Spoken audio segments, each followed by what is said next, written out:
Hello, welcome in E max classes. आपका फिर से एक बार अपने YouTube channel E max classes में आपका मैं वेलकम करता हूं।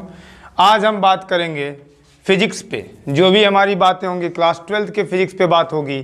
आज हमारी 12th चैप्टर फिजिक्स की पहला चैप्टर होगा, जिसको यूपी बोर्ड में बोलते हैं स्थिर वैद्युतिकी, और इसको सीबीएसई वाले पढ़ते हैं electrostatic, means electric charge and field. थोड़ा ज़रा ध्यान से बस समझिएगा दोस्तों। ये यूपी बोर्ड और सीबीएसई बोर्ड बार बार कमेंट में आती है कि सर आप हिंदी नहीं बोलते हैं, सर आप इंग्लिश नहीं बोलते हैं। तो यूपी बोर्ड वाले थोड़ा सा ये ध्यान रखेंगे कि आपको बस 12th तक हिंदी में पढ़ना होगा। 12th के बाद आपका जो भी लेवल बनेगा, या तो आप बी फार्मा के लिए जाएंगे, या तो आप फिर बीएससी करना चाहेंगे, या तो आप अगर और किसी भी फील्ड में जाएंगे दोस्तों, तो सभी फील्ड में आपको इंग्लिश की नॉलेज होनी चाहिए। और आपको मैं ये बात और बता दूं कि जितने भी नोटेशन आते हैं, मीन्स कोई भी चीज़ को दिखाने के लिए जो चीज़ें यूज़ होती हैं वो इंग्लिश अल्फ़ाबेट की यूज की जाती हैं। जैसे मान लीजिए आपको अगर बल दिखाना है, बल को अगर नोटेशन में दिखाना है कि बल को दर्शाते किससे हैं, तो बल को इंग्लिश में क्या बोलते हैं दोस्तों? फोर्स।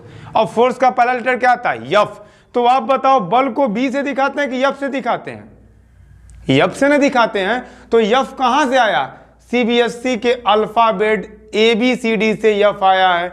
तो दोस्तों यूपी बोर्ड वाले भी इंग्लिश की जानकारी रखेंगे, तो जो हम चीज़ें पढ़ेंगे उसका हिंदी इंग्लिश दोनों पढ़ेंगे, ताकि यूपी बोर्ड को भी समझ में आ जाए और सीबीएसई वाले बच्चों को भी ये चीज़ें समझ में आ जाए। सीबीएसई वालों के लिए जो इस बार फर्स्ट टर्म का पेपर होने वाला है, उनको पता है, उनका एग्ज़ाम शेड्यूल रेडी हो चुका है 24 नवंबर से। जो देना उनको पेपर MCQ टाइप देना है, इसलिए सीबीएसई वालों को डेरिवेशन नहीं करना, यूपी बोर्ड वालों को डेरिवेशन करना है। लेकिन सीबीएसई बोर्ड वाले भी अगर कंसेप्ट को नहीं समझेंगे, तो डेरिवेशन नहीं समझेंगे तो MCQ का आंसर देंगे कहाँ से? इसलिए आपको आंसर क्वेश्चन भले ही MCQ करने हैं, लेकिन बिना कंसेप्ट के सीबीएसई बोर्ड वाले भी अपने क्वेश्चन के आंसर नहीं दे सकते हैं। यानी MCQ टाइप क्वेश्चन तो होंगे, आपको सोल्यूशन सीबीएसई बोर्ड वालों को नहीं करने होंगे, लेकिन उसके बाद भी सीबीएसई बोर्ड वाले अगर कंसेप्ट नहीं समझे रहेंगे तो MCQ टाइप क्वेश्चन का आंसर नहीं दे सकते हैं। इसलिए दोस्तों स्टार्ट करने के पहले मैं आपको ये बात बता दूं कि जो भी आपको यहाँ पे प्रूफिंग या डेरिवेशन कराया जाएगा, इंग्लिश में भी कराया जाएगा और हिंदी में भी कराया जाएगा, ताकि यूपी बोर्ड वालों को भी समझ में आ जाए और सीबीएसई बोर्ड वालों को भी समझ में आ जाए। तो आइए स्टार्ट करते हैं फिजिक्स का पहला चैप्टर, जिसका नाम है स्थिर वैद्युतिकी, और इसको सीबीएसई वाले पढ़ते हैं इलेक्ट्रोस्टैटिक, मीन्स बेटा इलेक्ट्रिक चार्ज एंड फील्ड। तो ज़्यादा समय नहीं लेंगे, स्टार्ट करते हैं इस चैप्टर की पहली टॉपिक को, विद्युत आवेश। नाम है यूपी बोर्ड विद्युत आवेश, जिसको बोला जाता है इलेक्ट्रिक चार्ज। तो विद्युत आवेश को हम आज के 2000 या 2500 वर्ष पहले ही देख चुके थे, जिसको देखने वाले साइंटिस्ट थे थेल्स। थेल्स ने बेटा, एक थेल्स नाम के साइंटिस्ट थे, जो आज के 2500 साल पहले ही उन्होंने चार्ज को देखा था, आवेश को देखा था। लेकिन उस टाइम जो उस समय की पीरियड कॉल थी, उस समय आवेश को उतनी ज़्यादा मान्यता चार्ज को नहीं मिली, इसलिए उस बात को हम नज़रअंदाज करके आगे निकल गए। उसके बाद 1600 ईस्वी में इन 1600 डॉक्टर गिलबर्ट नाम के साइंटिस्ट आए, और गिलबर्ट नाम के साइंटिस्ट ने आवेश को सबसे पहले देखा और उन्होंने समझा। आवेश को देखने के लिए क्या है बेटा, कुछ बड़ी चीज़ नहीं थी। उन्होंने क्या किया, सिल्क को लिया। किसको लिया? सिल्क को। और सिल्क को क्या किया, ग्लास से रबिंग किया। तो जब सिल्क का ग्लास से हमने रबिंग किया, तो हमने देखा बेटा जो ग्लास है वो पूरी तरीके से पॉजिटिवली चार्ज हो गया। उन्होंने क्या देखा, जब सिल्क को हमने ग्लास से रबिंग किया, तो रगड़ने के बाद देखा कि जो हमारा ग्लास है वो पूरी तरीके से क्या हो गया, पॉजिटिवली चार्ज हो गया। और जब इसी सिल्क को हमने किससे रगड़ दिया, प्लास्टिक से रगड़ दिया। किससे बेटा? प्लास्टिक से। और जब इस सिल्क को हमने प्लास्टिक से रबिंग किया, तो हमने देखा कि जो हमारा प्लास्टिक था वो निगेटिवली चार्ज हो गया। अब सोचिए, सिल्क को जब एक बार हमने ग्लास से रबिंग किया, तो ग्लास पे कौन सा चार्ज आ गया, पॉजिटिव चार्ज आ गया। और जब उसी सिल्क को हमने फिर प्लास्टिक से रबिंग किया, तो प्लास्टिक पे कौन सा चार्ज आ गया, निगेटिव चार्ज आ गया। तो सर्वप्रथम हमने सबसे पहले कौन सा चार्ज देखा, पॉजिटिव और निगेटिव। इसको देखने के लिए कौन साइंटिस्ट हैं, डॉक्टर गिलबर्ट। गिलबर्ट किस सन में इसका आविष्कार किए, 1600 में। 1600 में इन्होंने क्या देखा, कि जब सिल्क को ग्लास से रगड़ा गया तो ग्लास हमारा एक चार्ज, ग्लास के अंदर एक चार्ज आया, जिस चार्ज को बोलते हैं पॉजिटिव चार्ज। और जब उसी सिल्क को बेटा प्लास्टिक से रगड़ा गया तो हमने देखा जो हमारा प्लास्टिक है वो पूरी तरीके से नेगेटिवली चार्ज हो गया। तो हमने ये पाया कि हमारे पास दो प्रकार के चार्जेस मिले, एक पॉजिटिव और एक नेगेटिव। तो अगर आपसे कोई पूछेगा कि ये पॉजिटिव चार्ज क्या है तो बताइएगा, जब सिल्क को, किसको, सिल्क को ग्लास के साथ रगड़ने पे जो ग्लास पे चार्ज आता है उसी चार्ज को बोलते हैं पॉजिटिव चार्ज। और जब सिल्क को प्लास्टिक से रगड़ा जाता है तो जो चार्ज आपके प्लास्टिक पे आता है उस चार्ज को बोलते हैं नेगेटिव चार्ज। तो हमने देखा विद्युत आवेश means electric charge. Electric charge को आपने देखा, इलेक्ट्रिक चार्ज कितने प्रकार से बेटा, दो।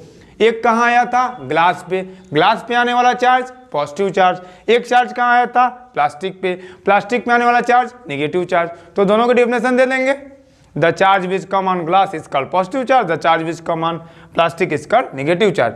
जो चार्ज ग्लास पे आता है उसे पॉजिटिव चार्ज बोलते हैं और जो चार्ज प्लास्टिक पे आता है उसे नेगेटिव चार्ज बोलते हैं। तो चार्ज की हमने दो प्रकार से देख लिया। और चार्ज की अब बात करते हैं बेटा, एसआई यूनिट जिसको बोलते हैं सीबीएसई वाले, यूपी वाले बोलते हैं मात्रक। तो चार्ज का मात्रक बेटा होता है कूलाम। चार्ज का मात्रक क्या होता है, कूलाम। कूलाम को दिखाते किससे हैं, सी से। अभी मैंने बात किया कि जो नोटेशन होगा कहाँ से आएगा, इंग्लिश से आएगा।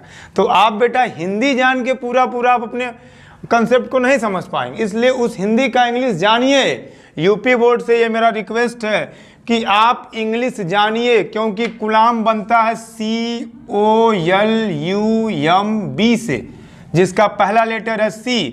इसलिए इसकी एसआई यूनिट को जो मतलब मात्रक इसका जो दर्शाते हैं किससे दिखाते हैं, C से। और मात्रक है क्या इसका, कूलाम। तो कूलाम को किससे दर्शाएंगे, C से। इन्होंने आपने देखा कि जो हमारा एसआई यूनिट था चार्ज का वो क्या मिल गया आपको, कूलाम मिल गया। चार्ज कितने प्रकार से, दो। एक कौन सा होता है, पॉजिटिव, एक कौन सा होता है, निगेटिव। दो चार्ज हमको मिले, पहला चार्ज कौन सा मिला, पॉजिटिव, दूसरा चार्ज क्या मिला, निगेटिव। अब एक चीज बोली जाती है कि जो लाइक चार्जेस होते हैं, लाइक मतलब सेम, सेम मतलब समान, तो जो एक जैसे होते हैं वो एक दूसरे से क्या करते हैं, रिपल्सन करते हैं। रिपल्सन मतलब होता है दूर जाना। जरा ध्यान से देखिएगा, एक होता है रिपल्सन, रिपल्सन मीन्स होता है बेटा दूर जाना, और एक होता है आपका एट्रैक्शन। एट्रैक्शन मतलब होता है पास आना। एट्रैक्शन मीन्स क्या होता है, पास आना, और रिपल्सन मीन्स क्या होता है, दूर जाना। तो बोलते हैं कि like charges are repel to each other whereas unlike charges are repel to each other. जो एक जैसे होते हैं ना वो एक दूसरे से दूर जाते हैं, प्रतिकर्षण करते हैं। और जो असमान होते हैं, भिन्न भिन्न होते हैं, वो एक दूसरे से क्या होते हैं, आकर्षित होते हैं। जैसे आपको एग्जाम्पल में बताऊं, लड़के जो है ना लड़के से दूर जाते हैं। लड़के लड़कों में अट्रैक्शन नहीं होता है, रिपल्सन होता है भैया, प्रतिकर्षण होता है। और लड़के और लड़की के बीच क्या होता है, रिपल्सन नहीं होता है, अट्रैक्शन होता है। क्यों, बॉय बॉय दोनों एक कैटेगरी के थे, एक बॉय दूसरे बॉय से क्या करेगा, रिपल्सन करेगा। लेकिन एक बॉय एक गर्ल के साथ क्या करेगा, अट्रैक्शन करेगा। बॉय जो है गर्ल से अट्रैक्ट होगा। ये दो चीजें हो गई, बॉय अलग गर्ल अलग। तो बॉय गर्ल से क्या किया, अट्रैक्शन किया, means unlike are attract to each other. Boy boy थे तो एक दूसरे से कहाँ गए, दूर गए, यानी रिपेल टू ईच अदर। तो मेरे कहने का मतलब है जब दो एक जैसे चार्ज होंगे तो एक दूसरे से रिपल होंगे, और जब दो एक जैसे नहीं होंगे, अलग अलग होंगे, तो एक दूसरे से क्या होंगे, अट्रैक्ट होंगे। बस इतनी बात याद रखिएगा। आइए इसी क्रम में इसकी अगली टॉपिक देखते हैं, जो आपकी आने वाली अगली टॉपिक है चार्ज के बाद। उसका नाम है बेटा कूलाम का नियम, मीन्स कूलाम्स लॉ। ये कूलाम्स का नियम जरा ध्यान समझिएगा। कूलाम का नियम, कूलाम किसका मात्रक था, चार्ज का था। तो ये कूलाम का नियम होगा किस पे, चार्ज पर होगा भैया। भाई नंबर से देखो पता चल जा रहा है ना, इसमें कुछ अलग से नहीं जानना है। कूलाम अभी देखें किसका मात्रक था, चार्ज का। तो कूलाम का नियम किस पे होगा, चार्ज पर होगा। तो जाहिर सी बात है, देखते हैं इस नियम को। इस नियम को देखने के लिए मैं देखता हूँ बहुत ज़्यादा रटते हैं लोग, लिखते हैं, कुछ करना नहीं है बेटा। कूलाम का नियम चार्ज पे था, दो ठे चार्ज ले लो, एक ठे का नाम रख लेना Q1, एक ठे का नाम रख लो Q2। एक के नाम देना तो A दे दो, एक को क्या दे दो B। इनके बीच की दूरी क्या रख लो, R। अब हमने क्या देखा, दूठे भैया आवेश रख लिया Q1 और Q2, इनके बीच की दूरी क्या ले लिया R। हमको क्या निकालना है, कूलाम का नियम। और कूलाम का नियम क्या होता है, ये एक बार आपको समझा देते हैं। कूलाम का नियम क्या होता है आपको बताता हूँ। कूलाम का नियम बल बताता है, दो आवेशों के बीच लगने वाले बल को बताता है। मीन्स दो चार्जों के बीच जो फोर्स लगेगा ना, उसी फोर्स को कहते हैं कूलाम का नियम। होता क्या है, जो दो आवेशों के बीच या दो चार्जों के बीच लगने वाला फोर्स होता है, लगने वाला फोर्स मीन्स F, वो डायरेक्टली प्रोपोर्शनल होता है उन दोनों चार्जों के मल्टीप्लिकेशन के।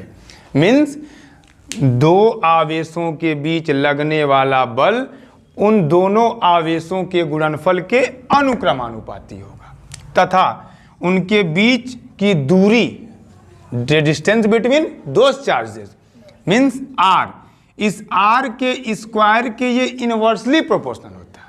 तो जो फोर्स है बेटा ना, उन दोनों आवेश मीन्स कह लीजिए चार्जों के प्रोडक्ट के डायरेक्टली प्रोपोर्शनल होगा, और उनके बीच की दूरी मीन्स बीच के डिस्टेंस R, इसके स्क्वायर के इनवर्सली प्रोपोर्शनल होगा।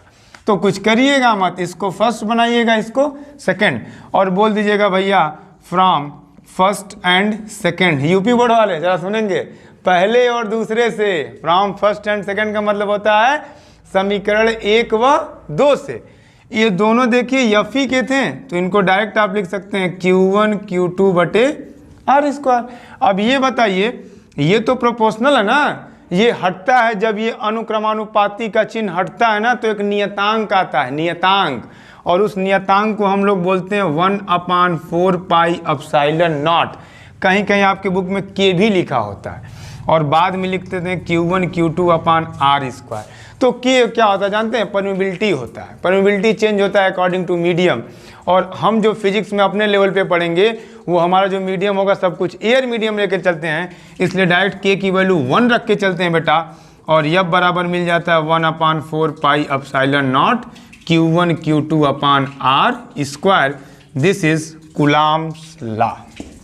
अगर आपसे कोई पूछेगा कूलाम्स लॉ क्या है, तो क्या बताइएगा, कूलाम्स लॉ वही लॉ है, कूलाम्स लॉ दो चार्जों के बीच फोर्स बताता है, जो होता क्या, उन दोनों चार्जों के प्रोडक्ट के डायरेक्टली प्रोपोर्शनल और उनके बीच के दूरी के स्क्वायर के इनवर्सली प्रोपोर्शनल। इन दोनों को ऐड करके हम बेटा पा गए F बराबर 1/4 pi epsilon not Q1 Q2 बटे R का स्क्वायर। अगर आपसे कोई पूछेगा कि 1/4 pi epsilon not means 4 pi epsilon naught की वैल्यू क्या होती है, तो बताइएगा 9 × 10 की power 9। Means 1/4 pi epsilon naught की वैल्यू होती है 9 × 10 की पावर 9। अगर कोई आपसे पूछेगा कि एप्सिलॉन नॉट की वैल्यू बताइए, तो बताइएगा 8.85 × 10 की पावर -12। ये दो वैल्यू हैं, और ये दोनों वैल्यू इस फार्मूले में यूज होती है, क्योंकि आपके क्वेश्चन में न्यूमेरिकल जब सॉल्व करेंगे तो Q1 Q2 दिया होगा, बीच की डिस्टेंस दी होगी, और पूछेगा फोर्स बताइए, तो उसके लिए बेटा आपको जानना होगा 1/4 पाई एप्सिलॉन नॉट की वैल्यू क्या होती है। तो याद रख लीजिएगा 1/4 pi epsilon naught is equal to 9 × 10 की पावर 9। और सिर्फ कोई पूछेगा एप्सिलॉन नॉट की वैल्यू बताइए, तो बोलिएगा 8.85 × 10 की पावर -12। तो ये आपका होता है कूलाम्स लॉ खत्म। अब एक बार फिर से रिवीजन करिए, कोई पूछेगा कूलाम्स लॉ क्या होता है, तो बताइएगा किन्हीं भी दो चार्जों के बीच लगने वाला जो फोर्स होता है F, वो बराबर होता है किसके, 1/4 pi epsilon not Q1 Q2 upon R square. कभी कभी पूछता है इसको लिखिए किसके, वेक्टर फॉर्म में, सदिश रूप में। यूपी बोर्ड सदिश रूप, सीबीएसई वाले बोलते हैं वेक्टर फॉर्म में लिखने के लिए। तो वेक्टर ये एरो डिनोट करता है, this is the vector form of 1/4 pi epsilon not constant होता है बेटा Q1 Q2 अपान ये R³ लाते हैं, क्योंकि एक R ऊपर लगा के उस पर क्या लगा देते हैं, वेक्टर लगा देते हैं। और this is the vector form of coulombs law 1/4 pi epsilon not Q1 Q2 vector R/R³। तो आइए इसी क्रम में अब आगे चलते हैं। ये आपकी खत्म हो गई कूलाम का नियम। अब अगली टॉपिक आपकी आने वाली है विद्युत क्षेत्र। अगली टॉपिक क्या पढ़ेंगे हम लोग, विद्युत क्षेत्र। विद्युत क्षेत्र को इंग्लिश में क्या बोलते हैं, इलेक्ट्रिक फील्ड। इलेक्ट्रिक फील्ड क्या होती है, जरा ये देखा जाए। फील्ड मतलब क्या भैया, क्षेत्र। फील्ड मतलब क्या होता है, क्षेत्र। क्षेत्र सबका होगा। हम लोग देखते हैं तमिल फिल्म बहुत देखते हैं, तमिल वाली जो तेलुगु वाली फिल्म आती है उसमें देखते हैं ना, विलेन बोलते हैं कि हमारा क्षेत्र, इसके अंदर आओगे तो जिंदा बच के नहीं जाओगे, तो ये क्षेत्र घिस देते हैं, लाइन घिस देते हैं, इसके अंदर आओगे तो या तो मारोगे या तो मरोगे। तो वही तरह क्या है, ये भी फील्ड है, ये भी क्षेत्र है, लेकिन है किसका, चार्ज की है, किसी विलेन की नहीं है, चार्ज की है। तो चार्ज की जो फील्ड होती है ना बेटा, वो डिपेंड करती है कि आपका चार्ज कैसा है। जैसे मान लीजिए यहाँ पे मैंने रख दिया +Q, तो +Q का ये बन जाएगी फील्ड। अब इस फील्ड में क्या होगा, कैसे पता चलेगा कि ये इसकी फील्ड लाइन यही है? पता ऐसे चलेगा कि जब कोई सेकंड मतलब दूसरा कोई चार्ज, दूसरा कोई आवेश यहाँ आएगा, तो आने पे होगा क्या, उस आवेश के ऊपर या तो प्रतिकर्षण का बल लगेगा या तो आकर्षण का लगेगा। अच्छा, प्रतिकर्षण कब लगेगा, अब वही बताया था कुछ देर पहले। ये प्लस है और प्लस वाला आएगा तो इनके बीच क्या होगा, रिपेल होगा, प्रतिकर्षण होगा भैया, ये दूर जाएंगे। अगर ये कौन सा आ जाएगा, माइनस वाला बेटा आएगा, तो एक प्लस और एक माइनस दोनों दो जात के हो गए, एक लड़का एक लड़की। तो अब ये क्या करेंगे, अट्रैक्शन करेंगे, मतलब पास आएंगे। तो ये पता कब चलेगा, जब ये इसके क्षेत्र में आएंगे तब। क्षेत्र के बाहर रहेंगे तो इस बात का अनुभव नहीं होगा। तो कोई पूछेगा इलेक्ट्रिक फील्ड क्या होती है, तो बताइएगा, the field around any charge on in which when other forces coming then the first force that means Q apply the force that is attraction और रिपल्सन।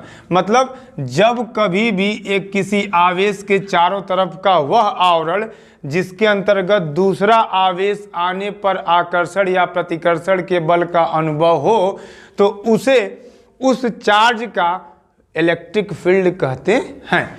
तो ये कब पता चलेगा, जब दूसरे चार्ज को इंटर कराएंगे तब। अगर कोई आपसे पूछता है कि ये क्या लिखे हैं सर, विद्युत क्षेत्र की तीव्रता, इंटेंसिटी ऑफ इलेक्ट्रिक फील्ड, तो इलेक्ट्रिक फील्ड जान गए ना। इलेक्ट्रिक फील्ड क्या है भैया, किसी चार्ज के चारों तरफ का क्या है, क्षेत्र है, जिसके अंतर्गत कोई दूसरा चार्ज आएगा तो उस पर अट्रैक्शन करेगा या तो रिपल्सन करेगा। अट्रैक्शन रिपल्सन आपको बता ही दिया था, रिपल्सन तब होगा जब सेम होंगे, अट्रैक्शन तब होगा जब डिफरेंस होंगे। तो चलिए देखते हैं ना इलेक्ट्रिक फील्ड इंटेंसिटी क्या होती है। अब ये बताइए, जैसे ये चार्ज था, इस चार्ज के पास किसी चार्ज को लाए यहाँ पे +Q को, तो थोड़ी दूरी थी, तो दूरी होने पर +Q है तो क्या करेगा, रिपल्सन करेगा। तो यहाँ पे जो रिपल्सन फोर्स होगा, यहाँ पे अगर उस चार्ज को लाते हैं बिल्कुल इसके कहाँ, पास में, तो जब इस चार्ज को इसके बिल्कुल पास में लाओगे तो ये बताओ रिपल्सन का फोर्स यहाँ ज़्यादा होगा कि यहाँ ज़्यादा होगा? जाहिर सी बात है, पास वाले के पास ज़्यादा रिपल्सन होगा और दूर रहेगा तो रिपल्सन थोड़ा कम होगा।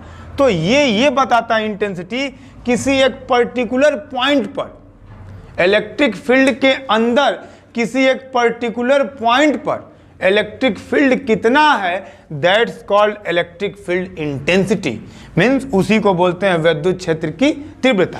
तो याद रखिएगा दोस्तों, फील्ड के अंदर किसी पॉइंट पर अगर इलेक्ट्रिक फील्ड निकालनी है तो now we have to find electric field intensity and that intensity is here, that is denoted by E। Electric field intensity किसे दिखाएंगे, E से, और E बराबर फार्मूला होता है बेटा F/Q0। याद करिएगा, विद्युत क्षेत्र की तीव्रता E को बोलते हैं F/Q0, और अभी आप पीछे पढ़े थे F बराबर 1/4πε0 Q0/r²।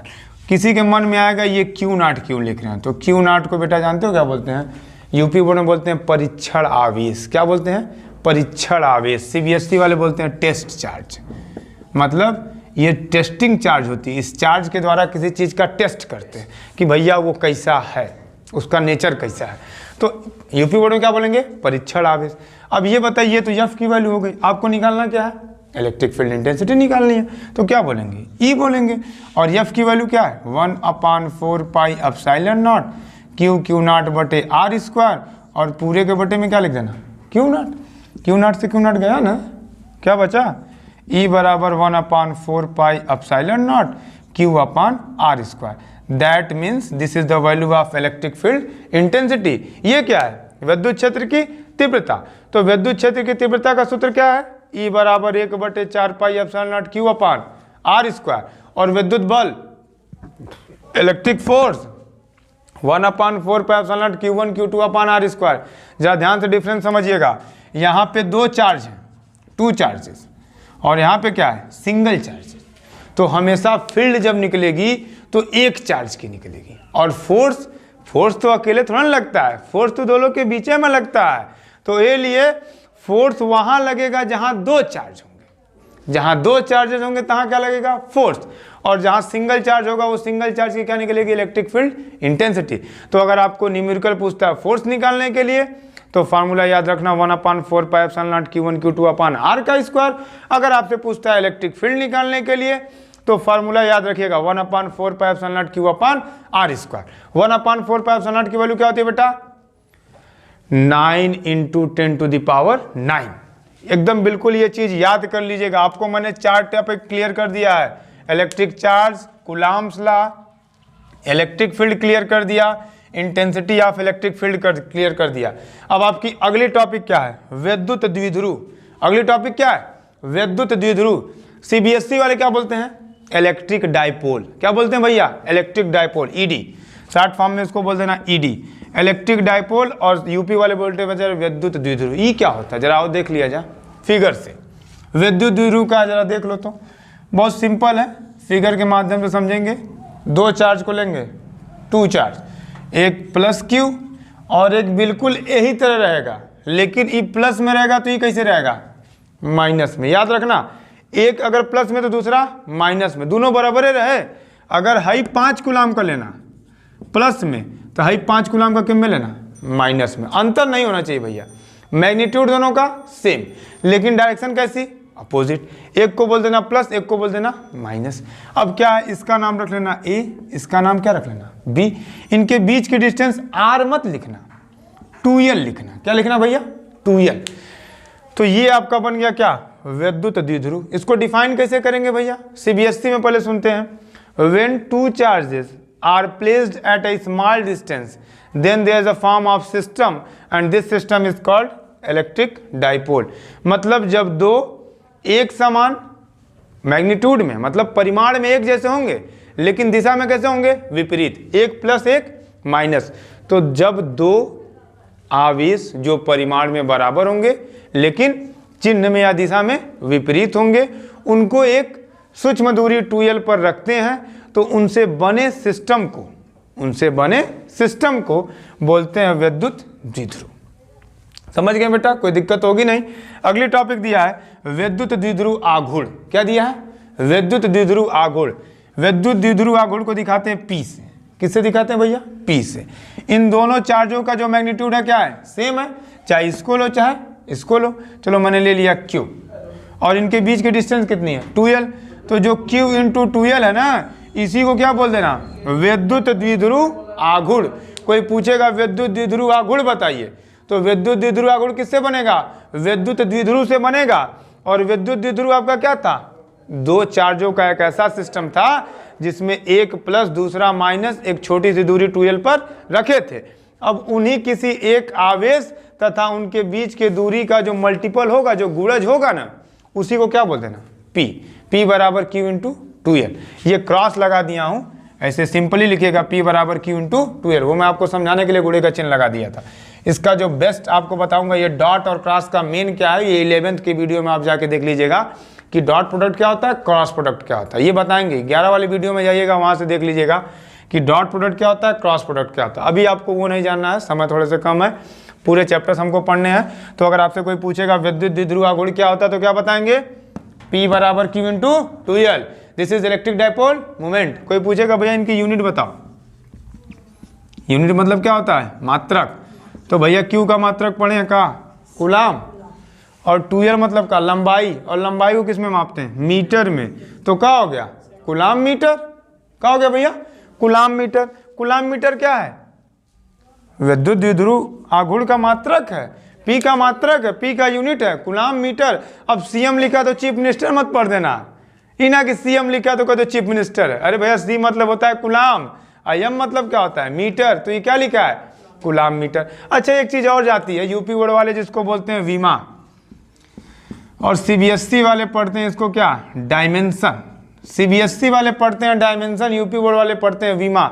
यहाँ क्या करना ना, सभी टॉपिक की बीमा भी निकालनी है आपको। मैं पीछे नहीं बताया हूँ, लेकिन जान जाइए F की बीमा होती है MLT -2, ऐसे ऐसे आपको बीमा पढ़नी, वही तरह इसकी बीमा पढ़ेंगे। किसकी, पी की। तो पी की विमा की निकालने के लिए क्या करेंगे, क्यू की विमा निकालेंगे, फिर किसकी निकालेंगे, 2l की। तो क्यू की विमा निकालने के लिए क्या करेंगे, फार्मूला पढ़े हैं ना, देखे ना, आई बराबर क्या पढ़े हो, क्यू अपॉन टी।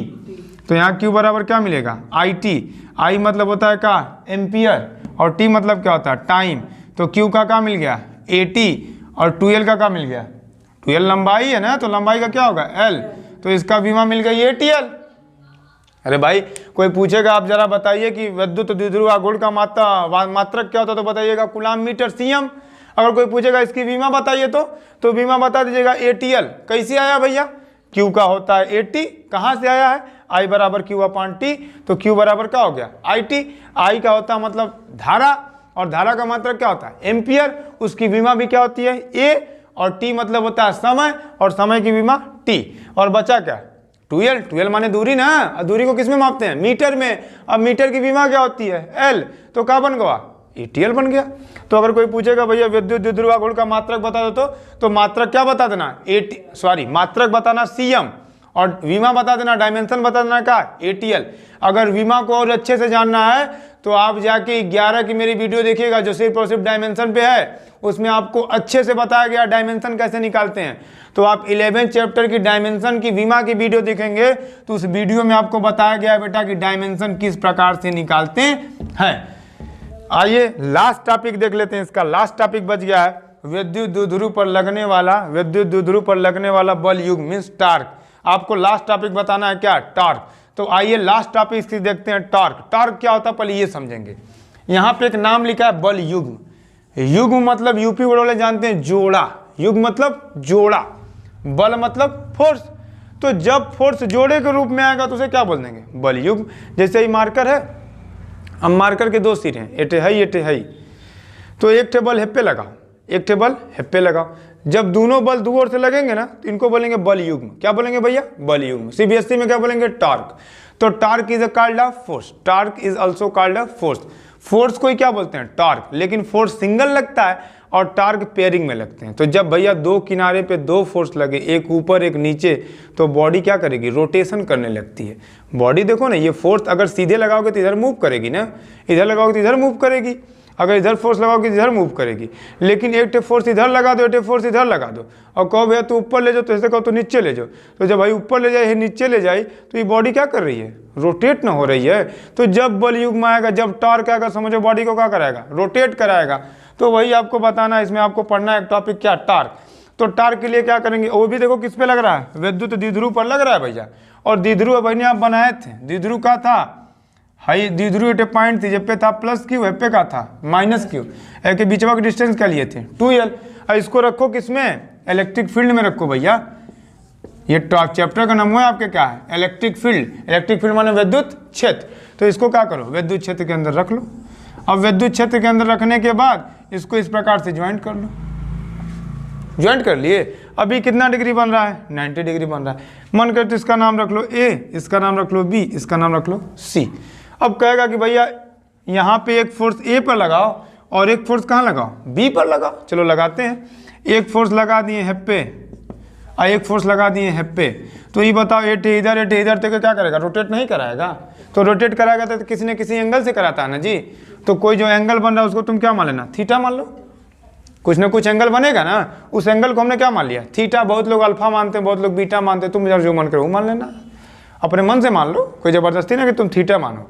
मीन्स ये बॉडी अब क्या करने वाली है, रोटेट करने के लिए स्टार्ट हो गई। कहें कि एक जानी इधर ढकेल तो एक जानी इधर, कहता हूँ तो इधर चल तो इधर चल। ये बताओ, ये एक इधर करिए एक इधर करिए तो बेचारी सीधे इधर थोड़ी जाएगी, ये तो घूमना नहीं स्टार्ट करेगी।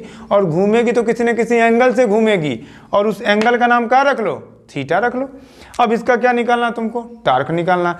अब बल पढ़े हो टाउ, तो टाउ क्या है भैया, टार्क है। टाउ क्या है, टार्क। अब टार्क तुमको निकालना है। टार्क निकालने के लिए मतलब अब कोई पूछेगा टार्क का फार्मूला बताओ या बल युग्म का फार्मूला बताओ, तो चलो लिख देता हूँ। यहाँ पे देखिएगा, अगर कोई पूछेगा टार्क तो टार्क बताइएगा फोर्स। क्या बताइएगा, टार्क क्या होता है भैया, फोर्स होता है।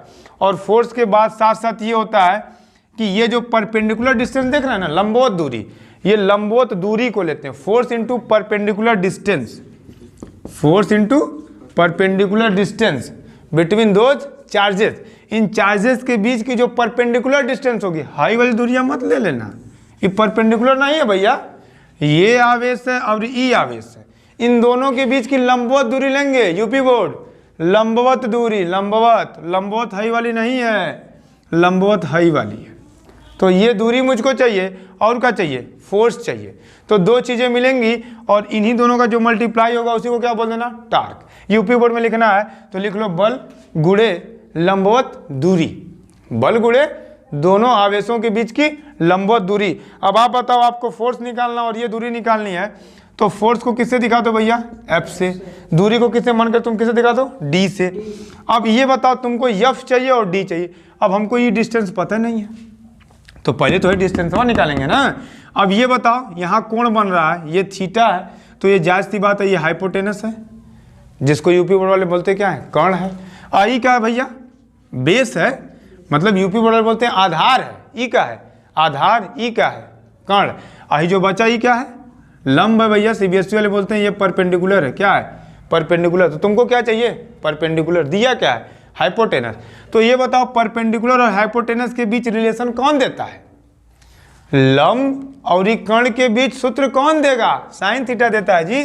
साइन थीटा बराबर पढ़े होंगे परपेंडिकुलर अपॉन हाइपोटेनस। तो ये बताओ परपेंडिकुलर तुमको निकालना है BC ना जी, और हाइपोटेनस कितना है 2L। तो BC बराबर तुमको क्या मिल गया, 2L साइन थीटा। ये D जो मैं लिखा हूँ इसको तुम चाहो तो BC लिख लो, कोई दिक्कत नहीं। अच्छा F कितना होता है, अभी पढ़े हो, पीछे आपको पढ़ाया हो, देख लो यहाँ पे। E बराबर पढ़े हो F/Q नॉट, चाहे F/Q जो मन करे वो कह लो। तो F बराबर क्या मिल गया तुमको, EQ। तो यहाँ तुमको मिल गया F बराबर भैया EQ, और ये BC बराबर क्या मिल गया, 2L साइन थीटा। ये किसकी वैल्यू है, टाउ की। अब जरा ध्यान से देखो, ये Q × 2L को एक साथ लेने तो किसी को कोई तकलीफ नहीं होनी चाहिए। तो E और इसको लिख लो Q × 2L, और बाहर क्या लिख लो, साइन थीटा। अभी पीछे पढ़ाया हूँ क्या, द्विध्रुव आघूर्ण। क्या पढ़ाया हूँ, द्विध्रुव आघूर्ण। सीबीएसई वाले पढ़े हैं इलेक्ट्रिक डायपोल मूवमेंट, किससे दिखाते हैं, P से। और P बराबर होता क्या है, Q × 2L, मतलब ये किसकी वैल्यू है, P की। तो टाउ बराबर हो गया P साइन थीटा, टाउ बराबर P साइन थीटा। कोई पूछेगा इसका वेक्टर फॉर्म बताओ, तो कुछ नहीं करना है जी, टाउ पे वेक्टर लगाओ, vector P cross vector E। अब देखो ना यहाँ पे मैंने क्या लगा दिया, क्रॉस। काहे क्रॉस लगाया, काहे की क्या आया था, साइन थीटा। यही बता रहा हूँ, ये डॉट और क्रॉस प्रोडक्ट है। अब बाबू एक में नहीं पढ़ाएंगे, एक पढ़ने के लिए तुम चले जाओ कहाँ, 11 की वीडियो देखो मेरी, जिसमें क्या पढ़ाया हूँ, डायमेंशन पढ़ाया हूँ, बीमा पढ़ाया हूँ। वो बीमा में जाके देखोगे तो बीमा भी समझ में आएगी और डॉट और क्रॉस प्रोडक्ट भी आएगा। ये 11 की टॉपिक है बेटा, ये कहाँ से क्रॉस आता है, कहाँ से डॉट आता है, साइन से क्रॉस आता है, क्रॉस से डॉट आता है, जो बताए हैं कहाँ, 11 में। अब बीमा कैसे निकालते हैं वो भी थोड़ा सा तुमको बता ही दिए हैं, लेकिन पूरा जानना तो कौन सी वीडियो देखो, 11 देखो। तो तुम अभी क्या निकाल रहे थे, यूपी बोर्ड वाले कहते भैया विद्युत द्विध्रुव पर लगने वाला बल युग्म बताइए, और सीबीएसई वाले कहते हैं टार्क बताइए। टार्क का बताइए, टार्क। तो टार्क जानने के लिए क्या करो भैया, टाउ बराबर P साइन थीटा। ये लास्ट टॉपिक हमने देख लिया। अब थोड़ी सी और टॉपिक है, जरा ध्यान से समझिएगा। ये मैं रफ करता हूँ, अगर किसी को स्क्रीनशॉट वगैरह लेना है तो ले सकता है। ये पूरी टॉपिक हम देख लिए हैं। अब आपको जो विद्युत क्षेत्र की तीव्रता, ये विद्युत क्षेत्र और विद्युत क्षेत्र की तीव्रता पढ़ाया था, और उसके बाद क्या पढ़ाया हूँ, द्विध्रुव। तो द्विध्रुव की मैंने 2 टॉपिक छोड़ी है, उस टॉपिक का पहले देख लेते हैं, जरा ध्यान से देखिएगा। इसको साफ कर देते हैं। और बच क्या गया है, बस ये पूरा आपका क्लियर है, थोड़ी सी टॉपिक बच गई है, एक्सियल और इक्वेटोरियल। सीबीएसई वाले बोलते हैं एक्सियल और इक्वेटोरियल, और यूपी बोर्ड वाले बोलते हैं अक्षीय और निरक्षीय। तो जरा देखिएगा, एक पॉइंट होती है एक्सियल पॉइंट, और एक थे पॉइंट, इसको यूपी बोर्ड वाले क्या कहते हैं, अक्षीय कहते हैं भैया, अक्षीय स्थिति कहते हैं। कौन, यूपी बोर्ड वाले। और दूसरा का क्या है, निरक्षीय। क्या है, निरक्षीय स्थिति, और जिसको बोलते हैं का सीबीएसई वाले इक्वेटोरियल लाइन, इक्वेटोरियल लाइन। अब इक्वेटोरियल पॉइंट कह लो, चाहे लाइन कह लो, चलो बता देते हैं। अब ई क्या होता है, जरा ध्यान समझिएगा। ये कैसे कैसे पॉइंट है, देखो ना, है लिया तीसरकी पॉइंट, अगर इसके बिल्कुल सीधे में ले लोगे ना तो ये बन जाता है एक्सियल। अब देखो हेम में, देखो क्या है, एम में लाइनिया है, एम में सीधे मत लो, हे उपना ले लोगे ना, तो ये क्या बन गया, इक्वेटोरियल। तो इक्वेटोरियल एक्सियल क्या है, जरा ध्यान देखो, जब इस लाइन के सीधे पॉइंट ले लोगे तो एक्सियल हो गया, और जब पॉइंट ये कहाँ ले लोगे, एक्स को ऊपर ले लोगे तो क्या बन जाएगा, इक्वेटोरियल बन जाएगा। तो ये देख लिए एक्सियल, ये क्या देख लिए, इक्वेटोरियल। अब जरा ये देखते हैं, इसका नाम रख लो माइनस क्यू, इसका नाम रख लो प्लस क्यू। चलो हमको यहाँ पे निकालना है, इसका नाम रख लो ए, इसका नाम रख लो बी, इसका नाम रख लो सी। अब यहाँ पे एक पॉइंट दे दो क्या, ओ। तुम पढ़े होगे इसके बीच की जो पूरी डिस्टेंस क्या होती है, 2l होती है भैया। तो ये बताओ आधे पे काटे तो ये आधा l नहीं हो गया, और है आधा जो बचा ये क्या हो गया, l। सेंटर से जो है दूरी इसको क्या मान लो, r मान लो भाई, सेंटर से दूरिया कितना मान लो, r। तो b से दूरिया कितनी हो जाएगी, अरे भैया इतना काट के निकालो तब ना मिलेगी। ये दूरी है कितनी, r, हमको चाहिए है, तो भाई तो फालतू है ना, एक एक काट के निकाल दो। आई है कितना, l, तो क्या करोगे, r माइनस l कर दो। अब तुमको a से चाहिए, तो भैया o से c की दूरिया तो r नापे हैं, इतना आउट जोड़ लें। आई है क्या, l, तो बोल देंगे भैया ये दूरिया कितनी है, r प्लस l। अब कुछ करना नहीं है, c पर एक बार आप विद्युत क्षेत्र निकालिएगा a से, और एक बार विद्युत क्षेत्र निकालिएगा b से। आइए जरा समझ लेते हैं। तो आप निकालिएगा विद्युत क्षेत्र c पर a के द्वारा, तो आपको मिलेगा 1/4 पाई एप्सिलॉन नॉट q अपान, ये दूरी देख रहे हैं, r प्लस l का होल स्क्वायर। और एक बार आप निकाल लीजिएगा c पर किसके द्वारा भैया, b के द्वारा, तो कितना मिलेगा 1/4 पाई एप्सिलॉन नॉट, q यहाँ भी है, ये प्लस है ये माइनस है। आपको मैं एक चीज़ भूल गया बताने के लिए, प्लस माइनस क्या बताता, जरा ध्यान से देखिएगा। ये अगर जो माइनस चार्ज है बेटा ना, ये क्या करेगा, अपने यहाँ से इलेक्ट्रॉनों को निकालेगा, ये सॉरी ये इलेक्ट्रॉनों को ग्रहण करेगा। कौन, निगेटिव वाला क्या करेगा, इलेक्ट्रॉनों को ग्रहण करेगा। अगर कोई पूछेगा निगेटिव चार्ज की क्या प्रॉपर्टी है, तो बताइएगा इलेक्ट्रॉनों को लेगा, ग्रहण करेगा। और कोई पूछेगा पॉजिटिव क्या होता है भैया, तो बताना पॉजिटिव कहता है कि हम देंगे। हम काहे लिए आने हैं, देने के लिए आए। तो जो विद्युत क्षेत्र रेखाएं होती हैं, इलेक्ट्रिक फील्ड लाइंस होती हैं बेटा, वो पॉजिटिव से निकलती है और निगेटिव पे एंड होती है। कहाँ से निकलेगी, पॉजिटिव से। कहा कि पॉजिटिव वाला क्या करेगा, निकालेगा, और निगेटिव वाला क्या करेगा, लेगा। तो निकली कहाँ से, पॉजिटिव से, जाएगी कहाँ, निगेटिव पर। तो इलेक्ट्रिक फील्ड लाइन कैसी होती है, पॉजिटिव से निगेटिव पे। तो वे चीज़ें यहाँ बतानी थी। ये निगेटिव वाला है ना, ये कहेगा भैया अंदर की तरफ, ये क्या कहेगा, अंदर की तरफ। हाई कैसा है, पॉजिटिव है, तो पॉजिटिव कहेगा है अंदर नहीं, कहाँ, बाहर। चलो अंदर नहीं आना तुमको, कहाँ जाना है, बाहर। और हाई क्या कहेगा, निगेटिव वाला, अंदर आओ मुझे चाहिए। और पॉजिटिव वाला कहेगा नहीं मुझे नहीं चाहिए, लेकिन भाग। तो पॉजिटिव वाला क्या करेगा, भगाएगा, और निगेटिव वाला बुलाएगा। याद रखिएगा, निगेटिव वाली जब भी निगेटिव चार्ज होगा तो इलेक्ट्रिक फील्ड कहाँ, अंदर की तरफ। पॉजिटिव होगा तो बाहर की तरफ। अरे नाम रख लो ना, एक का नाम E1 रख लो, एक का नाम E2 रख लो।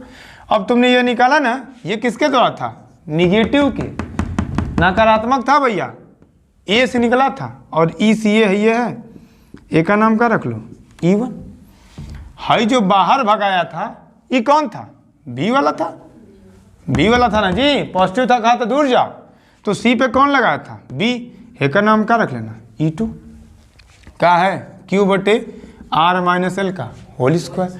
अब तुम बताओ, जरा ध्यान से सोच के बताओ। हाई एट है बेचारा, एक टेका था चल इधर चल, एक टेका था चल इधर चल, है इधर खींच रहा, इधर खींच रहा, तो ये बेचारा कहाँ जाए भाई, जो पावरफुल होगा उधर ही जाएगा भाई। है चीज़ है ना कि दो लोग खींचे, तो हिकत इधर चल, हिकत इधर चल, तो ये जाए कहाँ बेचारा, जगह पास ज़्यादा जाएंगे वो लेके चल जाए, और जो हल्लू को लगा वही वहीं पे गिर उठ जाएगा, जौन मन करता उन करेगा। लेकिन लेके जाएगा कौन, जो पावरफुल होगा। जैसे मान ला है चीज़ है ना, एक 8 इधर खींचत हम और 4 इधर खींचत हम, तब पावरफुल तो है ना हुई। आई कितना होगा, 8 माइनस 4 यानी कितना, 4। तो ये 4 डिजिट को लेके क्या करेगा, इसको खींच देगा, काहे कि है बड़ा था। तो हे दोनों में बड़ा कौन है, एक बात जरा ध्यान समझिएगा। अब मैं यूपी CBSE भुला जाओ, समझना क्या है, हाई प्लस है, हाई क्या है, माइनस। हाई प्लस मतलब हाई बड़ा है, हाई माइनस मतलब ही छोटा। लेकिन ये है किस में, डिनोमिनेटर में। किस में है, डिनोमिनेटर में, हर में है। ये बहुत अच्छे से ध्यान रखो, ये हर में है भैया, ये नहीं कोई बताएगा आपसे किस में से क्या घटाते हैं, जरा ध्यान से देख लो, समझाई दे रहे हैं। हाई प्लस में है, हाई माइनस में है। ये जो प्लस में है बेटा, प्लस वाला क्या होता है, बड़ा होता है। लेकिन बड़ा कहाँ है, डिनोमिनेटर में, आई छोटा कहाँ है, डिनोमिनेटर हर में। अभी बताओ जरा, हर में जो जितना छोटा होता है वो नंबर उतने ना बड़ा होता है। जैसे देखो यहाँ पे क्या लिखा है, 4/3 4/4 लिख दिया, अब 4/8 लिख दिया। कोई पूछेगा सबसे बड़ा कौन है, तो सबसे बड़ा कौन है भैया, 4/3 है। काहे कि एक का जो हर है, जो डिनोमिनेटर है वो क्या है, छोटा है। तो जिसका डिनोमिनेटर जितना छोटा होगा वो नंबर उतना बड़ा होगा। तो कौन छोटा भैया, हाई वाला छोटा। तो हाई बड़ा है ना, और जब ये बड़ा है तो कुछ करो मत, लिख दो E2 माइनस E1। अरे भैया E net is equal to E2 minus E1, और E2 की वैल्यू क्या है भैया, 1/4 pi epsilon naught Q/R minus L का whole square minus 1/4 pi epsilon naught Q/R plus L का होल स्क्वायर। अब इसको क्या करो, पूरा सॉल्व करो। चलो सॉल्व करते हैं। सॉल्व करने के लिए क्या करो, 1/4 पाई एप्सिलॉन नॉट Q को कॉमन ले लो, यहाँ बचेगा 1/R माइनस L का होल स्क्वायर, यहाँ बचेगा 1/R प्लस L का होल स्क्वायर। अब थोड़ा सा जगह कम है, देखो साफ करते हैं फिर बताते हैं। यहाँ देखो ये अक्षीय स्थिति चल रही है भैया, कौन सी स्थिति, अक्षीय वाली चल रही है। तुमको अक्षीय स्थिति में निकालना है कि विद्युत क्षेत्र नेट कितना होगा और कितना पाए, जरा नीचे से देखो ध्यान से। अब E बराबर 1/4 पाई एप्सिलॉन नॉट Q को तुम कॉमन कर लियो। अब अंदर देखो, इन दोनों का ले लो एलसीएम। जब एलसीएम लोगे तो R माइनस L का स्क्वायर, R प्लस L का स्क्वायर, ये माइनस वाला तो कट गया ना, क्या बचा, प्लस, यानी R प्लस L का होल स्क्वायर, और बीचवा माइनस है, और यहाँ बचेगा R माइनस L का होल स्क्वायर। इसको सॉल्व करो, 1/4 pi epsilon naught Q A plus B का whole square, A square plus B square plus 2AB। UP वाले भी CBSE वाले भी एक फार्मूला पढ़ ले हो ना, कि दूटे पढ़ लेना। यूपी बोर्ड तो वह ना पढ़ ले हो कि A का स्क्वायर प्लस B का स्क्वायर प्लस 2AB, तो मैं यूपी CBSE का। अरे भैया ये CBSE वाले पढ़े हैं, ये यूपी वाले पढ़े हैं। अब फार्मूला एक क्या होला, A प्लस B का whole square, A square plus B square plus 2AB minus, हाई देखो A माइनस B का होल स्क्वायर भैया, A square plus B square minus 2AB। नीचे वहाँ देखो, इसको जब सॉल्व करोगे तो मिलेगा R square minus L square पूरे का होल स्क्वायर। ये फार्मूला होता है, याद कर लेंगे, चाहे यूपी वाले हों चाहे CBSE वाले हों। देखो R square plus L square plus 2RL, high minus है, R square high minus L square minus minus plus, high नीचे वहाँ का है R square minus L square पूरे का होल स्क्वायर। तो L स्क्वायर से L स्क्वायर गए, R स्क्वायर से R स्क्वायर गए, हाई दूटे कट हुआ 4।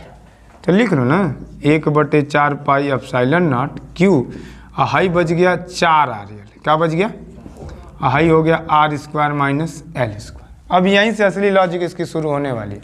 जरा देखिएगा 1 मिनट, बस लास्ट है, 1 मिनट देख लीजिएगा, पूरा वीडियो अंत तक जरूर देखिएगा। यहाँ पे ध्यान से देखिए, 1/4 पाई एप्सिलॉन नॉट, इसको अरेंज करेंगे, इसको लिख सकते हैं Q इंटू 2L। अरे भाई काहे नहीं लिख सकते हैं, ये 4 है ना, 4 को आप लिख सकते हो 2 गुणे 2, एक थे जो 2 था वो किसको दे दिया, R को दे दो, जैसे 8R को दे दो, 8K को दे दो L को, R को दोगे तो बनेगा 2R, L को दोगे तो बनेगा 2L।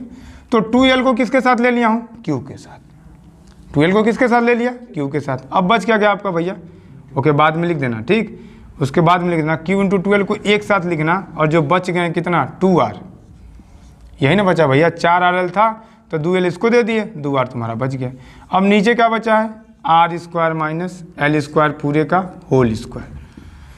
आप बताइएगा जरा, ये Q इंटू 2L क्या होता है भैया, चूँकि Q इंटू 2L बराबर P।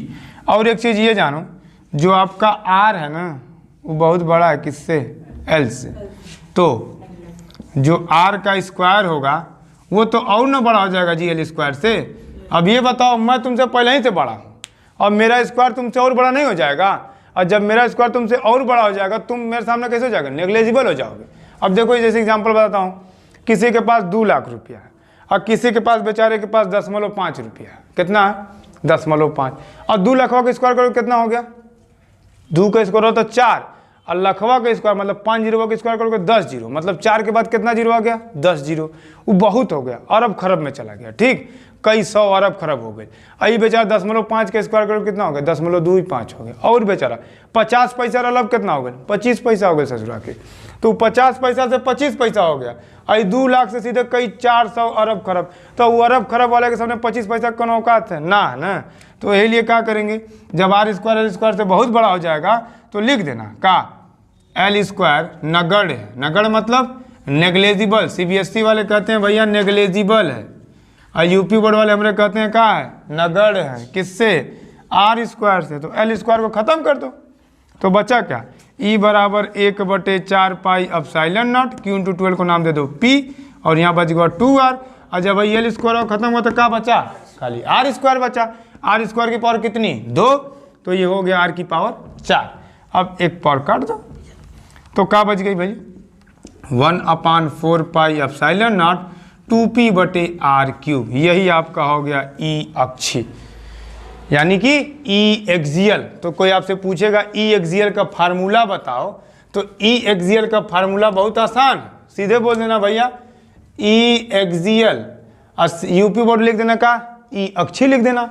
का है फार्मूला, 1/4 पाई एप्सिलॉन नॉट है 2p/r³। कितना भैया, ई अक्षीय हमारा हो गया था, मतलब एक्सियल पॉइंट पे आपने देख लिया था इलेक्ट्रिक फील्ड कितना आया था। तो आपको बता दूं एक बार फिर से, जो आपकी एक्सियल पॉइंट पे जो आई थी वैल्यू वो कितनी थी, 1/4 पाई एप्सिलॉन नॉट 2p/r³।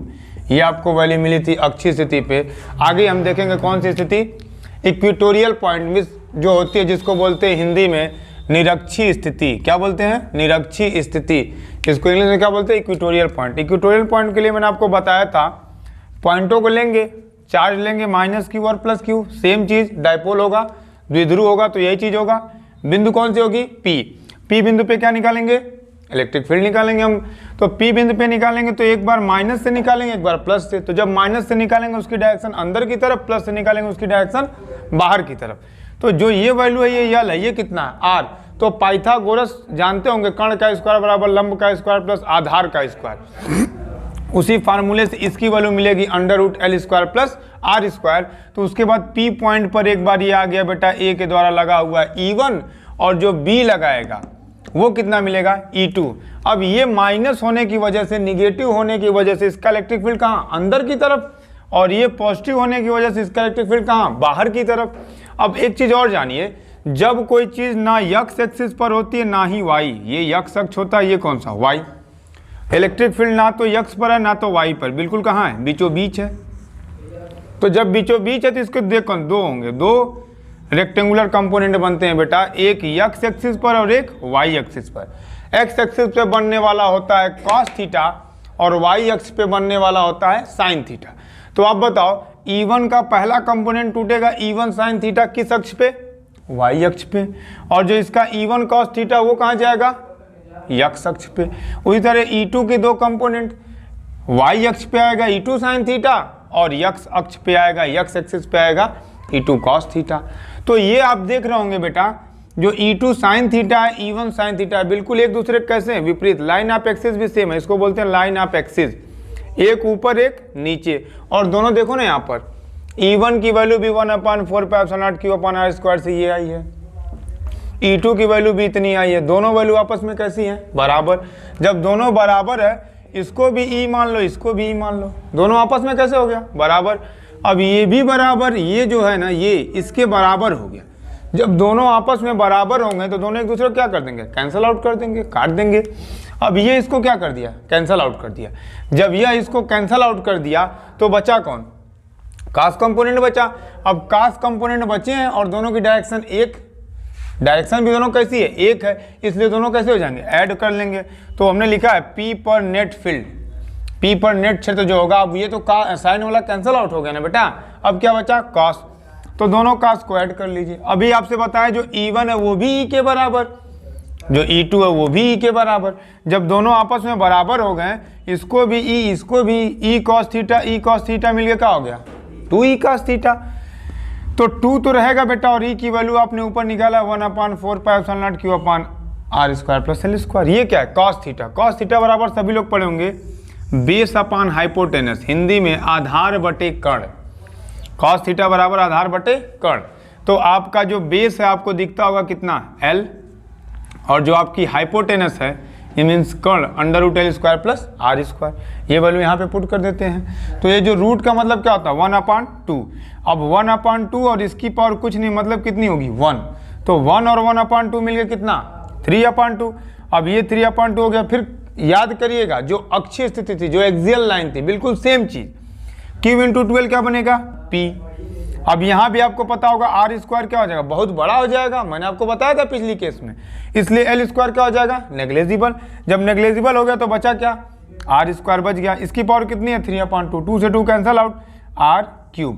मतलब आपने देखा ये आपका आया था E एक्सियल, और जब आपने E इक्वेटोरियल निकाला तो आपको मिला 1/4 पाई एप्सिलॉन नॉट P/R³। आपको दो चीज़ें मिल गई, आपको E, ये आपको मिल गया E इक्वेटोरियल मतलब E निरक्षी, और E अक्षी था 1/4 पाई एप्सिलॉन नॉट 2P/R³। अंतर देखें दोनों में, यहाँ P है, यहाँ क्या है, 2P, मतलब ये क्या है, इससे 2 गुना ज़्यादा है। तो आप एक चीज़ लिख सकते हैं कि भैया जो E एक्सियल है वो 2 × E इक्वेटोरियल के बराबर है। ये हमारी कंप्लीट हो गई कौन सी स्थिति, अक्षीय और निरक्षीय, जिसको इंग्लिश में बोलते हैं एक्सियल और इक्वेटोरियल। तो आपने देख लिया अपनी इक्वेटोरियल और एक्सियल पॉइंट को। अब आगे देखते हैं और स्टार्ट करते हैं हम इस चैप्टर के बाद वाली सबसे इंपॉर्टेंट हेडिंग है आपकी फ्लक्स, इलेक्ट्रिक फ्लक्स देखते हैं। हिंदी में भी इसको बोलते हैं, यूपी बोर्ड वाले भी बोलते हैं विद्युत फ्लक्स। सीबीएसई हो चाहे यूपी हो, दोनों बोर्ड इसको फ्लक्स के ही नाम से जानते हैं। तो आइए देखते हैं क्या होता है इलेक्ट्रिक फ्लक्स। ये हमारी जो टॉपिक है, टॉपिक कौन सी है, इलेक्ट्रिक फ्लक्स। इसको यूपी बोर्ड में भी कहते हैं क्या, विद्युत फ्लक्स। तो फ्लक्स आपको पढ़ना है, मैं आपको बता दूं आसानी से, फ्लक्स कुछ ज़्यादा नहीं होता, बस सिंपल एक बार देखेंगे आपको याद हो जाएगा। मान लीजिए ये कोई चीज़ आपकी है, कोई भी सीट है, इस सीट में हमने ये पॉइंट ले लिया। अब ये सीट को हमने इलेक्ट्रिक फील्ड के अंदर प्लेस्ड कर दिया, ये पूरा क्या है, इलेक्ट्रिक फील्ड है। तो ये सीट को हमने किस में रख दिया, इलेक्ट्रिक फील्ड में। अब ये बताना है किसी भी एक पर्टिकुलर से जो इलेक्ट्रिक फील्ड लाइनें, विद्युत क्षेत्र रेखाएं निकलती है ना, उन्हीं की जो कुल संख्या होती है उसी को बोलते हैं विद्युत फ्लक्स। तो किसी भी, याद रखिएगा, किसी भी पर्टिकुलर क्षेत्रफल से जो टोटल इलेक्ट्रिक फील्ड लाइनें निकलती हैं, मतलब टोटल विद्युत क्षेत्र रेखाएं निकलती हैं, उन्हीं को बोलते हैं इलेक्ट्रिक फ्लक्स। इसको दिखाते हैं बेटा फाई से, और फाई बराबर फार्मूला होता है EA cos थीटा। ये याद कर लीजिएगा, सीबीएसई और यूपी बोर्ड दोनों बोर्ड इस पे न्यूमेरिकल आते हैं। फाई बराबर EA cos थीटा। ई क्या है बेटा, इलेक्ट्रिक फील्ड। ए क्या है, एरिया। एरिया मतलब क्या होता है, क्षेत्रफल। ई तो आपको पता होगा, इलेक्ट्रिक फील्ड, विद्युत क्षेत्र। ये cos थीटा क्या है, इन दोनों के बीच बनने वाला एंगल। तो कोई आपसे पूछेगा कि विद्युत फ्लक्स क्या होता है, तो बताइएगा किसी भी एक पर्टिकुलर एरिया से निकलने वाले कुल विद्युत क्षेत्र रेखाओं की संख्या को, the total number of electric field lines which passes over a certain area, this is called electric flux. Formula क्या है, फाई बराबर EA cos थीटा। अगर कोई पूछता है ये कैसी यूनिट है, तो बताइएगा स्केलर है कि वेक्टर है। दो नाम आते हैं, स्केलर और वेक्टर। इनको पहचानने के लिए आपको 11th की वीडियो देखनी पड़ेगी। 11th का जो हमने पहला वीडियो बनाया है इसी टॉपिक पे बनाया है, कौन सी पॉइंट स्केलर होती है और कौन सी पॉइंट वेक्टर होती है। तो स्केलर वेक्टर पूरा आपको इंट्रोडक्शन में दिया गया होगा कि ये पॉइंट स्केलर है या वेक्टर है, ये भी आपको बताया जाएगा। डायमेंशन मैंने आपको बताया, डायमेंशन भी आपको बता दिया गया है। 11th की वीडियो जाके देखेंगे तो उसमें आपको डायमेंशन भी बताया गया है, और आपको बताया गया क्वांटिटी कौन सी स्केलर होती है, कौन सी वेक्टर। सदिश, अदिश और डायमेंशन, इन तीनों को जानने के लिए आपको 11th की वीडियो देखनी पड़ेगी। इलेक्ट्रिक फ्लक्स के बाद जो टॉपिक आती है, बहुत अच्छी टॉपिक है, ये बहुत इंपॉर्टेंट टॉपिक है, जिनको आप लोग बोलते हो गॉस लॉ। क्या बोलते हैं, गॉस लॉ। गॉस थ्योरम के नाम से भी इनको जानते हैं। बहुत इंपॉर्टेंट टॉपिक है गॉस परिमेय, यूपी बोर्ड में बोलते हैं गॉस प्रमेय, सीबीएसई वाले बोलते हैं गॉस लॉ। गॉस लॉ क्या होता है ये देखते हैं। कोई भी एक पर्टिकुलर बंद, मतलब क्लोज लूप होना चाहिए। कोई भी आप एक पर्टिकुलर क्लोज लूप ले लीजिए, उसमें हमने प्लेस कर दिया एक चार्ज क्या Q, तो किसी भी बंद पृष्ठ में जो आप चार्ज रखोगे, किसी भी क्लोज सर्किट में जो आप चार्ज रखोगे, इसका एप्सिलॉन नॉट गुना ही कहलाता है आपका क्या, फ्लक्स। तो बहुत सिंपल है। गॉस प्रमेय क्या है? गॉस प्रमेय किस पे है भैया? फ्लक्स पे है। किस पे है? फ्लक्स पे। और ये किस पे काम करेगा? फ्लक्स बताने के लिए काम करेगा। जब आपका जो लूप होगा बिल्कुल कैसा होगा? क्लोज लूप के लिए अगर आपको फ्लक्स निकालना है तो गॉस थ्योरम देखेंगे, और गॉस थ्योरम यही भी कहता है कि कोई भी क्लोज लूप यानी बंद पृष्ठ में घिरा हुआ आवेश का जो 1/ε0 गुना होता है वही कहलाता है क्या, फ्लक्स। मतलब गॉस के हिसाब से फाई बराबर ई लिखते हैं, मतलब विद्युतीय फ्लक्स फाई ई बराबर होगा Q/ε0। और यही क्या है? गॉस प्रमेय है। गॉस प्रमेय कोई पूछेगा तो क्या बताएंगे? गॉस प्रमेय मतलब होता है किसी भी क्लोज्ड सर्किट में जो आवेश है उसका 1/ε0 गुना क्या कहलाता है? फ्लक्स कहलाता है। इसको देने वाले साइंटिस्ट कौन है? गॉस। अब आइए, यूपी बोर्ड में इसका प्रूफ मांगता है। सीबीएसई बोर्ड से तो प्रूफ नाम की टॉपिक कट गई है, क्योंकि आपके सिलेबस से प्रूफ रिड्यूस हो चुका है। ये जो आपका पहला टर्म होने वाला है, एमसीक्यू होने वाला है, पर यूपी बोर्ड को तो ये चीज़ देखनी ही पड़ेगी। सीबीएसई वालों के लिए भी ये बहुत ज़रूरी है कॉन्सेप्ट को क्लियर रखने के लिए। तो इस पॉइंट को हम मान लेते हैं क्या, पी, और इस पर्टिकुलर पॉइंट की जो एरिया होगी उसको ले लीजिएगा आप क्या, डी ए मतलब एरिया, और जो पॉइंट की एरिया वो स्मॉल एरिया क्या है, डी ए। अब ये बताओ इस दूरी को हम क्या ले लें, आर। अब इस पॉइंट को हमने पी मान लिया और इसकी एरिया कितनी, ए। अब इस पे जो इलेक्ट्रिक फील्ड है वो कितना है, ई। ई इज द इलेक्ट्रिक, ये जो पॉइंट है इस पॉइंट का नाम क्या होगा, ओ। यहाँ पे चार्ज कितना है, क्यू। पी पॉइंट लिए हैं आर डिस्टेंस पे, जहाँ पे इलेक्ट्रिक फील्ड कितना है, ई। और इस पी पॉइंट की, बस पी पॉइंट की एरिया कितनी होगी, डी ए। तो आप बताओ electric field at P, electric field at P, P पे इलेक्ट्रिक फील्ड कितना होगा, E is equal to 1/4πε0 Q/r²। ये आपकी क्या हो गई, इलेक्ट्रिक फील्ड। इलेक्ट्रिक फील्ड हो गई। अब आपने क्या पढ़ा है, फ्लक्स। फ्लक्स को आपने पढ़ा अभी पीछे phi is equal to EA cos theta, phi is equal to EA cos theta, phi is equal to EA cos theta. अब आप बताइएगा जरा एक मिनट सोच के, यहाँ पे जो एरिया ले रहे हैं क्या ले रहे हैं, स्मॉल एरिया मींस DA। तो जब एरिया स्मॉल होगी तो आपका फ्लक्स भी कैसा होगा, स्मॉल होगा। ये डी का और कुछ मतलब नहीं होता, मतलब होता है स्मॉल। तो जब आपकी एरिया स्मॉल होगी बेटा तो फ्लक्स भी आपका कैसा होगा, स्मॉल होगा। तो डी फाई बराबर क्या हो गया, EDA cos थीटा।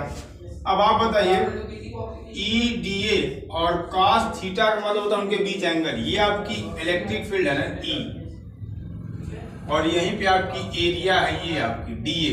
तो इन दोनों के बीच कोई एंगल फॉर्म हो रहा है। अरे एंगल का मीन्स होता है ऐसे फॉर्म हो, ऐसे फॉर्म हो। अब यही आपकी इलेक्ट्रिक फील्ड की लाइन है और यही आपका पॉइंट भी है, तो इनके बीच कोई एंगल फॉर्म ही नहीं हो रहा। मीन्स एंगल कितना, 0 डिग्री। तो आप रखिए cos 0 डिग्री, और cos 0 डिग्री की वैल्यू कितनी होती है बेटा, 1। तो मीन्स आपको मिल गया EDA। अब ये क्या है, स्मॉल फ्लक्स या flux through small area D. अब यहाँ पे लिखेंगे टोटल फ्लक्स, क्या लिखेंगे, टोटल फ्लक्स यानी कुल फ्लक्स। यूपी बोर्ड वाले समझ रहे होंगे, कुल फ्लक्स कितना है। कुल फ्लक्स के लिए क्या करेंगे, इंटीग्रेशन, इधर भी करेंगे इधर भी करेंगे, E डॉट DA।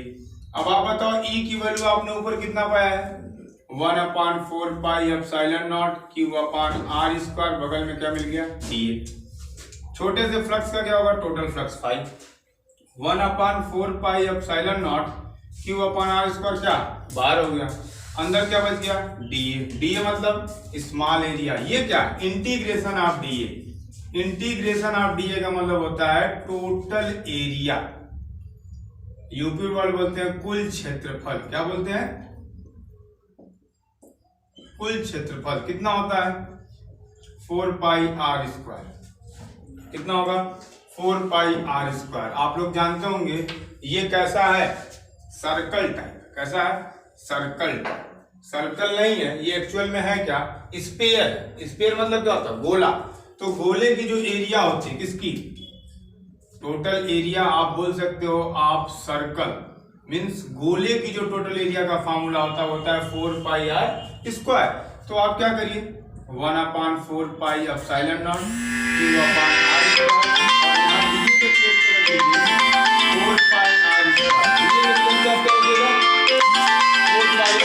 रखिएगा। अब ये 4 pi cancel, r square cancel, means 5 बराबर आपको मिल गया Q अपॉन एप्सिलॉन नॉट।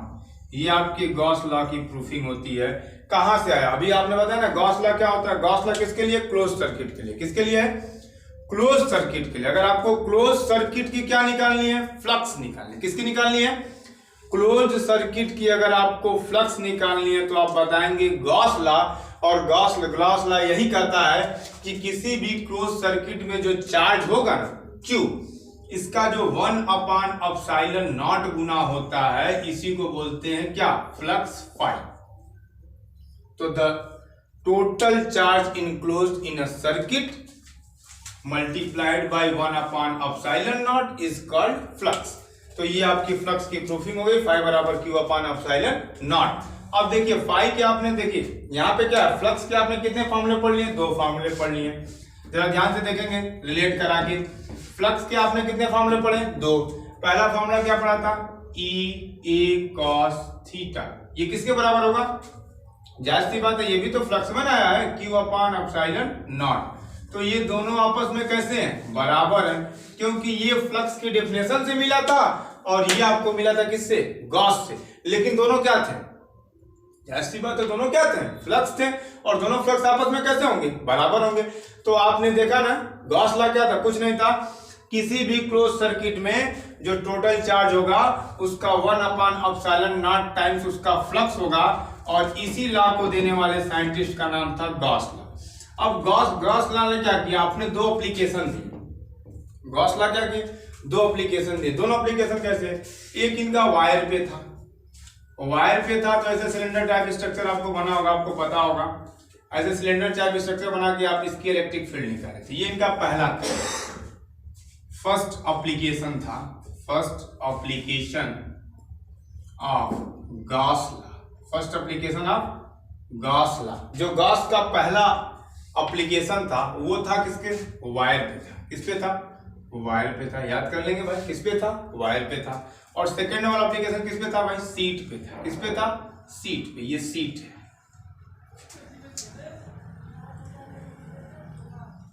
ये इनका सेकेंड लॉ है। गॉस का ये सेकेंड एप्लीकेशन है और गॉस का ये फर्स्ट एप्लीकेशन है। अब इन दोनों एप्लीकेशन में क्या आपको निकालना था, इलेक्ट्रिक फील्ड निकालना था। अब प्रूफ करना है हमको पता है, लेकिन सीबीएसई बोर्ड से ये क्या हो गया, रिड्यूस हो गया। तो आइए सीधे फार्मूला जानते हैं ना। ये फार्मूला कितना होगा इलेक्ट्रिक फील्ड निकालने के लिए, आपको अगर यहाँ से इलेक्ट्रिक फील्ड निकालना है तो इलेक्ट्रिक फील्ड निकालने के लिए आपको फार्मूला मिलेगा किससे, एक मिलेगा किससे, सीट से, और एक मिलेगा किससे, वायर से। एक मिलेगा वायर से, एक मिलेगा सीट से। तो वायर में तो लेंथ होती है और सीट में क्या होती है, एरिया। तो यहाँ एक फार्मूला पढ़ेंगे lambda is equal to Q upon L, और यहाँ एक फार्मूला पढ़ेंगे sigma is equal to Q upon A। Means इन्हीं दोनों का यूज किया जाएगा। और प्रूफ किससे किया जाएगा, गॉस से ही प्रूफ किया जाएगा, किसी और से नहीं प्रूफ किया जाएगा, गॉस से ही प्रूफ किया जाएगा। और बहुत इजी वे में प्रूफ किया जाएगा इन दोनों को। आप क्या करिएगा, एक बार चाहे 1 मिनट रुकते हैं ना, अभी आपको देखिएगा। तो हमको दोनों देखना था, गॉस का पहला एप्लीकेशन और गॉस का दूसरा एप्लीकेशन। तीसरा एप्लीकेशन सिलेबस से रिड्यूस है, ठीक। तो पहला एप्लीकेशन मैंने बताया आपको किस पे था, वायर पे था। दूसरा एप्लीकेशन क्या किस पे था, सीट पे था। पहला एप्लीकेशन वायर पे था, वायर पे जो चार्ज था कैसा था, पॉजिटिव चार्ज था। अब यहाँ पे देखिए ना ध्यान से, सीबीएसई वाले बोलते हैं इनको इंड, इनको बोलते हैं कर्ड। यूपी वाले बोलते हैं इनको भैया वक्र पृष्ठ, इनको बोलते हैं समतल पृष्ठ। यूपी बोर्ड वाले इनको क्या बोलेंगे, समतल पृष्ठ बोलते होंगे। सीबीएसई वाले इनको बोलते हैं इंड, और यूपी बोर्ड वाले इनको तो बोलते हैं वक्र पृष्ठ, और सीबीएसई वाले बोलते हैं क्या, कर्ड। तो आपको इस सीट का निकालना, और ये पूरी सिलेंड्रिकल सीट है बेटा। यहाँ पे इंड कितने हैं, 2। तो यहाँ पे अगर 2 लिख दूँ तो कोई तकलीफ, 2। इंड कितने हैं, 2। अब आपके इंड 2 थे, एक ये एक ये, तो एक बार फ्लक्स इन दोनों इंड पे निकालते हैं और एक बार फ्लक्स कहाँ, वक्र पृष्ठ पर निकालते हैं, कर्व्ड सरफेस एरिया पर निकालते हैं। तो हमने टोटल फ्लक्स निकालने के लिए जा रहे हैं, तो एक बार इस इंड का तो 2 बार लिख दिया, और एक का निकाल के डबल कर दो, बात तो वही है। और एक बार किसका निकालेंगे, कर्व का निकालेंगे। तो यहाँ पे क्या हो रहा है बेटा, देखिए ना, यहाँ पे इनकी एरिया ऊपर है और ये इलेक्ट्रिक फील्ड की डायरेक्शन इधर है, तो बीच का एंगल कितना फॉर्म होगा, 90 डिग्री पे फॉर्म होगा। कितने डिग्री पर, 90 डिग्री पे। अब 90 डिग्री पे फॉर्म हो रहा है, cos 90 की वैल्यू कितनी होती है, 0। cos 90 की वैल्यू कोई पूछेगा तो क्या बताइएगा, 0। तो 0 होती है तो ये पूरा क्या हो जाएगा, 0। यहाँ पे देखिए ना, वक्र पृष्ठ पे बिल्कुल क्या होगा, आपकी इलेक्ट्रिक फील्ड के डायरेक्शन में इसकी एरिया होगी, इसलिए इनके बीच जो एंगल फॉर्म होगा वो 0 डिग्री फॉर्म होगा। कितना फॉर्म होगा, 0 डिग्री। और cos 0 की वैल्यू कितनी होती है, 1 होती है। cos 0 की कोई आपसे वैल्यू पूछे तो क्या बताइएगा, 1 होती है। ये तो 0 हो गया, बचा कितना भैया, ये बचा, ई निकल गया बाहर, अंदर क्या बच गया, DA। और DA मतलब क्या होता है, छोटी सी एरिया। हमको टोटल सरफेस एरिया लेना है, ध्यान समझिएगा, total area of curved surface. पढ़े हैं सभी लोग, CBSE वाले 10th में पढ़ के आए हैं और यूपी बोर्ड भी पढ़ा है। वक्र पृष्ठ की जो कुल एरिया होती है बेटा, होती है 2πRh। ये फार्मूला पढ़े होंगे। h के जगह जो इसकी लंबाई को लेंगे, और इसकी लंबाई कितनी है, l। इसकी लंबाई कितनी है, l। तो ये कितना हो गया, 2πRel। अब हम गॉस ने क्या कहा था, गॉस ने यही कहा था भैया जो फ्लक्स होगा वो आपके अंदर कितना चार्ज इनक्लोज होगा, उसी का आप सालन नॉट गुना कर दोगे तो क्या मिल जाएगा, फ्लक्स। अब चार्ज इसके अंदर कितना था, Q। अब यहाँ से देखिए ना, मैंने आपको पहले ही बता दिया था, लेमडा बराबर क्या होता है, Q/L। तो Q इज इक्वल टू यहाँ से क्या मिलेगा, लेमडा इंटू L। अब इसी वैल्यू को ला के यहाँ पे पुट कर दो, Q is equal to lambda into N, और अपान में क्या है, एप्सिलॉन नॉट। ये फर्स्ट हो गया, ये सेकंड हो गया। अब ये भी बताओ, ये भी तो फ्लक्स है और ये भी क्या है, फ्लक्स है। तो क्या एक ही सिस्टम की दो फ्लक्स होंगी, नहीं ना, दोनों फ्लक्स आपस में कैसी होनी चाहिए, बराबर होनी चाहिए। तो फ्रॉम फर्स्ट एंड सेकंड ये कह दें, ये दोनों फ्लक्स आपस में कैसी हैं, बराबर हैं। L से L कैंसल आउट हो गया, और जो आपका E की वैल्यू बची ना, वो क्या बची, λ/2πε0 इंटू R। यही आपका फार्मूला बनता है गॉस के पहले एप्लीकेशन का, E is equal to λ/2πε0 into R। आइए देखते हैं सेकंड एप्लीकेशन को। दोनों को एक साथ कंजस्टेड करके इसलिए लिखा हूं ताकि एक साथ लिखूंगा तो दोनों में आपको अंतर समझ में आ जाएगा और ये क्लियर हो जाएगा जो आपकी कंफ्यूजन होती है, किसमें एंड पे 0 होगा और किसमें कर्ड पे 0 होता है। यही हमारे अंदर ज़्यादा प्रॉब्लम रहती है, किस पे कहाँ 0 होता है, इसीलिए दोनों को एक साथ ले लिया हूँ। तो जब सीट का लेंगे बेटा ना, तो सीट पे भी देखो यहाँ पे इंड बन रहा है, यहाँ पे देखो ना इंड बन रहा है, और यहाँ पे क्या बन रहा है, कर्ड बन रहा है। सेम चीज़ यहाँ भी आ रही है, लेकिन याद रखिएगा जब फ्लक्स निकालेंगे तो फिर सेम फार्मूला, फाई इंड और फाई कर्ड। आपसे बताया था पहले केस में क्या हुआ था, जो फाई इंड था वो आपका 90 डिग्री बना था, इसमें उसी का उल्टा, इसमें कर्ड वाले पे कितना डिग्री बना देना, 90 डिग्री। इसमें क्या था, कर्ड वाले पे कितना डिग्री, 0 डिग्री। तो यहाँ कर्ड वाले पे क्या बना देना भैया, 90। तो कर्ड वाले पे वहाँ 0 बना था, तो यहाँ इंड पे कितना बनेगा, 0 बनेगा। उसी का जस्ट उल्टा, इंड पे 90 बना था तो इस बार इंड पे कितना बनाना, 0। उसमें कर्ड पे कितना बना था, 0, तो इस बार कर्ड पे कितना बना दो, 90। अब ये बताओ, मैंने बताया था आपको कि इंड कितने हैं, 2, 1, 2। अब इन दोनों इंडों को क्या करो, आप ऐड करो या जो भी मन करे वो 2 टाइम्स कर दो। तो ये जो 90 डिग्री वाला होता है, आपको पता होगा cos 90 की वैल्यू 0, इसकी कहानी तो खत्म, बचा ये। और ये इंड कितने हैं, 2, एक ये मिल के 2 ही ये तो नॉर्मल फ्लक्स के डिफिनेशन से आ गया। और आप क्या कहते हो कि गॉस से भी निकालेंगे ना, तो गॉस से जब निकालेंगे तो अकॉर्डिंग टू गॉस क्या होता है, फाई बराबर Q/ε0। देखिए ना, अकॉर्डिंग टू गॉस फाई बराबर Q/ε0। अब यहाँ पे देखिए सिग्मा इज इक्वल टू, आपने क्या लिखा था, Q/A। Sigma is equal to Q/A, तो Q इज इक्वल टू क्या मिलेगा, सिग्मा A। क्या मिलेगा, सिग्मा A। अब वो सिग्मा A की वैल्यू जो है आप यहाँ पे क्या करिए, पुट कर दीजिए। अब फिर वही बात, एक ही सिस्टम की, इस सिस्टम की 2 फ्लक्स तो होंगे नहीं, मीन्स ये फ्लक्स आपस में कैसे होंगे, बराबर। ए से ए कैंसल आउट बेटा हो जाएगा, और आपका जो आंसर आएगा E बराबर मिलेगा σ/2ε0। ये आपका पहला था, ये आपका दूसरा। बस अंतर आप इतना, इन दोनों को एक साथ कंजेस्टेड करके लिखने का बस एक मेरा उद्देश्य है। आपको दोनों जब याद करते हैं ना तो लड़कों में बड़ा कन्फ्यूजन हो जाता है, किस वाले में इंड जीरो हुआ था, किस वाले में कर्ड जीरो हुआ था, इसीलिए दोनों को एक साथ लिख दिया। याद कर लो भाई, पहले वाले में जब गॉस का फर्स्ट एप्लीकेशन वायर का करेंगे तो इंड पे कितना डिग्री बनेगा, 90 डिग्री, और कर्ड पे कितना बनेगा, 0 डिग्री। जस्ट उसी का उल्टा जब सेकंड एप्लीकेशन शीट का प्रूफ करना तो इंड पे पहले केस में 90 बना था, दूसरे केस में क्या बना देना, 0 डिग्री। और पहले केस में कर्ड पे कितना बना था भैया, 0, तो इस बार कर्ड पे कितना बना देना, 90। और कुछ ज़्यादा याद नहीं करना है, इसमें आप Q की वैल्यू लेंगे लैम्डा एल, और इस वाले में Q की वैल्यू लेंगे सिग्मा ए, वही वैल्यू पुट करेंगे तो आपको ये दोनों की प्रूफिंग ईजिली हो जाएगी। तो CBSE वालों के लिए प्रूफ माने नहीं रखता, CBSE को तो बस क्या चाहिए, फार्मूले की जरूरत है, और CBSE वालों ने फार्मूला जान लिया। जब किसका निकालते हैं, वायर का, तो 1/2 pi epsilon naught lambda into r, याद रखे रहिएगा। और जब दूसरा निकालते हैं तो बोलते हैं भैया E is equal to sigma upon 2 epsilon naught. यही दोनों क्या हैं, गॉस के एप्लीकेशन थे। एक आपका किस पे था, लॉन्ग वायर पे था, एक आपका सीट पे हुआ। ये आपका पूरा फर्स्ट चैप्टर कंप्लीट होता है। आपको मैंने फर्स्ट चैप्टर की जो भी टॉपिक्स थी सब आपको पढ़ा दी है। हाँ, न्यूमेरिकल इसका अगले वीडियो में आपको मिल जाएगा।